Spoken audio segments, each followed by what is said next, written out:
I will retire at the right time.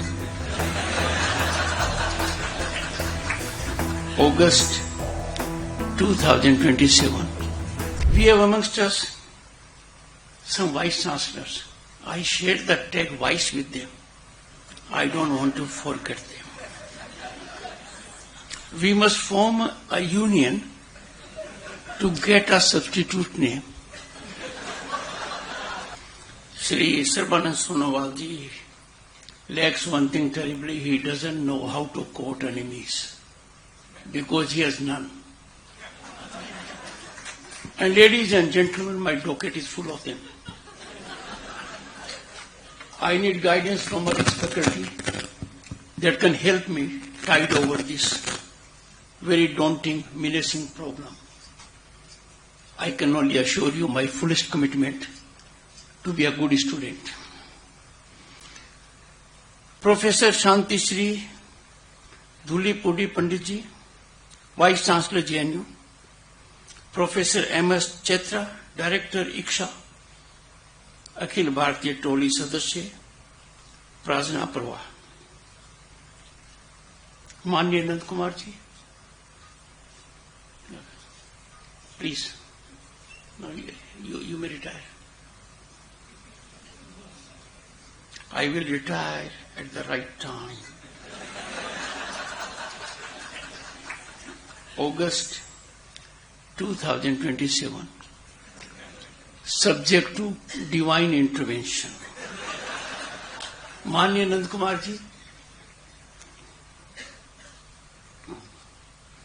we have Padam Shri Dr. M.D. Srinivas, a person who has focused on something unique, history of science and technology. We have amongst us some vice chancellors. I shared the tag vice with them. I don't want to forget them. We must form a union to get a substitute name. Because unlike me, most do not suffer vices. But trust me, my vices have nothing to do with my marriage or my profession. So Vice Chancellor Nirja Gupta ji, Professor Yugani Goyal ji, then we have amongst us Professor Ram Subramaniam ji, IIT Bombay. And of course Manoj Shinde ji, patron ICSA. आज बहुत शुभ दिन है, दो कारण से। आज का आयोजन गुरु पूर्णिमा पर है। सभी को हार्दिक शुभकामनाएं। It is a facet of Indian knowledge system. मैं सभी मेरे गुरुजनों को प्रणाम करता हूं। मेरे माता पिता, मेरे दादा दादी, मेरे नाना नानी, मेरे गुरुजनों के समक्ष थे, सभी को प्रणाम। We have in the audience people who qualify to the status of Gurujan. My respectful reverence to all of you. Friends, it is a delight to inaugurate first annual academic conference on Indian knowledge system. It has not come a day too soon.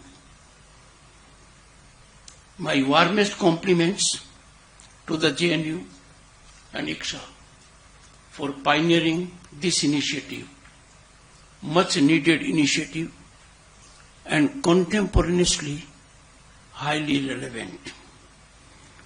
At the heart of this conference lies a profound truth, undiluted, unqualified. India is not just a political construct. It is much beyond. It wasn't formed in the mid-20th century. It's a civilizational continent, a flowing river of consciousness, inquiry and learning that has endured, as was reflected by Sri Sonowalji, across millennia. I have a small caveat. Mine is not a keynote address. Sonowalji imparted a keynote address. Friends, countries live in centuries. India thrives and lives in yugas. Yug. Bharat breathes through recitation of Vedas and Upanishads. It speaks through the intricate sutras of Panini. It calculates with the precision of Aryabhat, and it governs with the prudence, patience, sagacity of Kautilya. India is unique in the world, on the planet. India's story is an unbroken narrative of human aspiration towards knowledge, harmony, transcendence. Long before universities of Europe came into being, these universities began to stir. India had already established, much before, thriving centers of learning. Our ancient land was home to luminous centers of intellectual life. Takshila, Nalanda, Vikramshila, Vallabhi, Odantpuri. These were the towering citadels of knowledge. Their libraries were vast oceans of wisdom, housing tens and thousands of manuscripts. These were global universities, where seekers came from lands near and far, from Korea and China, Tibet and Persia. These were spaces where the intellect of the world embraced the spirit of Bharat. That inclusivity which some try to teach us, they should be learning from us. India did not just teach. India welcomed, debated, exchanged, and inspired. Let me read out a quote from Max Muller's lecture to incoming British ICS officers, because it bears relevance.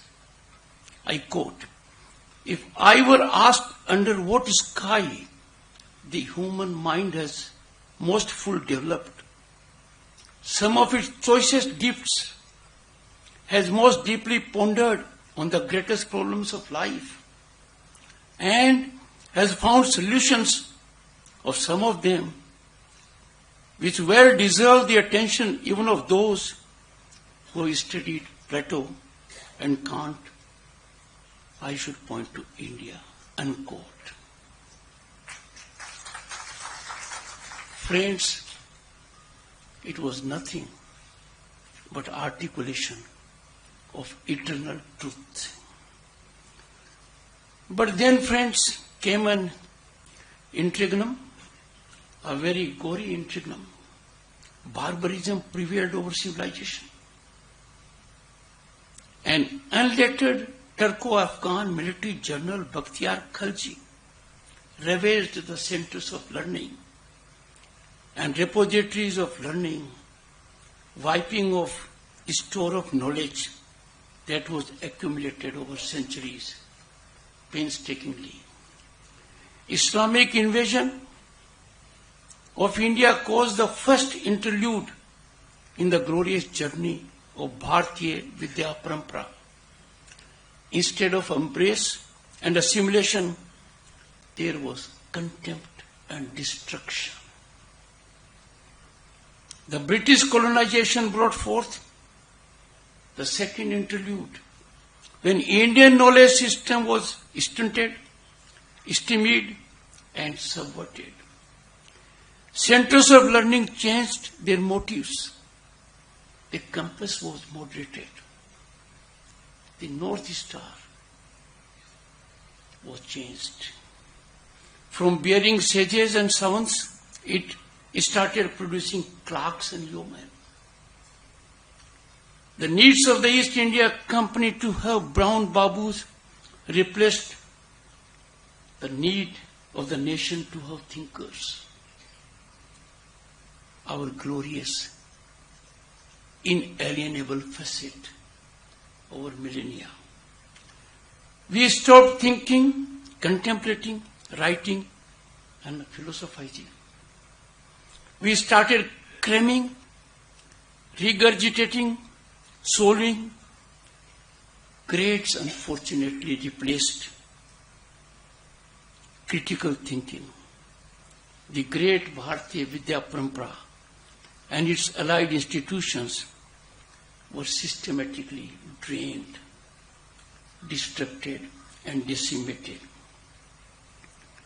Resultantly, we became consumers of a knowledge system whose authors neither belonged to Bharat, nor understood its spirit, nor at their heart was our concern. A new layer of civilizational narrative seeped in colonial prejudices, and this was imposed upon us recklessly, ruthlessly, and unfortunately it permeated. Their purpose was not discovery, it was domination. Their scholarship was not born of reverence, but of condescension. Through that distorted lens, India's profound philosophies were reduced to superstition. What a travesty! What unbearable pain! Western constructs were paraded as universal truths. To put it more bluntly, untruth was camouflaged as truth. While indigenous insights were dismissed as relics of primitive past, this was not an error of interpretation. It was an architecture of erasure, destruction, decimation. And what is more tragic, this selective remembrance continued even after independence. What should have been our fundamental priority was not even on the radar. How can you be not cognizant of your core values? Instead of healing, we inherited the very vices we fought to overthrow. We adopted their practices. Marxist perversion replaced colonial distortion. And friends, even today, the shadows of those colonial misreadings continue to shape textbooks, curricula, and minds. They continue to demand respect. There are narratives in their favor. A matter of deep reflection and of worrisome concern. But friends, today's gathering is far more than sentimental gaze backward or a nostalgic remembrance of our golden age. It is game-changing. The step taken here during 3 days will go a long way. This conference, I believe strongly, stands as a serious academic endeavor to correct a historical wrong, aberrations that are painful for us, aberrations that urge us to question, investigate, critique, and rediscover. Now is the time to cast off the chains of borrowed narratives, inherited distortions. It is time to reclaim our intellectual sovereignty. This will be done, friends, through hard and patient scholarship. We would require an army of translators, researchers, PhDs, postdoctors, professors, analysts, linguists, modelers, and the like.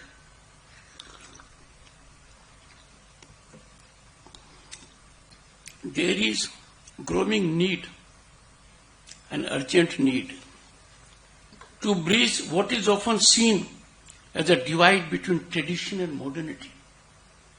It doesn't exist. This divide is artificial and intellectually lazy. The wisdom of the past does not obstruct innovation, rather it inspires it. The metaphysical can speak to the material. Spiritual insight can coexist with scientific precision. But then you have to know what is spiritual insight. The Rig Veda hymns to the cosmos can find new relevance in the age of astrophysics. The Charak Samhita can be read alongside global debates on public health ethics. As we navigate a fractured world, we are stunned by global conflagrations. So we are faced with a fractured world, knowledge systems that have long reflected on the interplay between mind and matter, the individual and the cosmos. Duty and consequence become relevant and vital to shaping thoughtful, enduring responses. This can emanate only from this land for the benefit of the global community. India must not merely import global narratives. We do it thinking they are full of worth. It must contribute to shaping them. And that can only happen when we build an ecosystem that values and rigorously studies our own traditions. And for this, friends, we need universities like JNU to take the lead. Ma'am, congratulations. You must be laboratories of this great intellectual reinvigoration and ideation. You must create spaces where historians work alongside coders, Sanskritists alongside biologists, ethicists alongside engineers. This conference is a crucial step to building that ecosystem. Let us therefore turn our attention to tangible action, because that is need of the hour. The creation of digitized repositories of classical Indian texts is an urgent priority, covering all classical languages such as Sanskrit, Tamil, Pali, and Prakrit, to name just few. These repositories should be made widely accessible, enabling scholars in India and researchers around the world to engage meaningfully with these sources. Equally essential is the development of training programs that empower young scholars with robust methodological tools, blending philosophy, computational analysis, ethnography, and comparative inquiry to deepen their engagement with Indian knowledge system.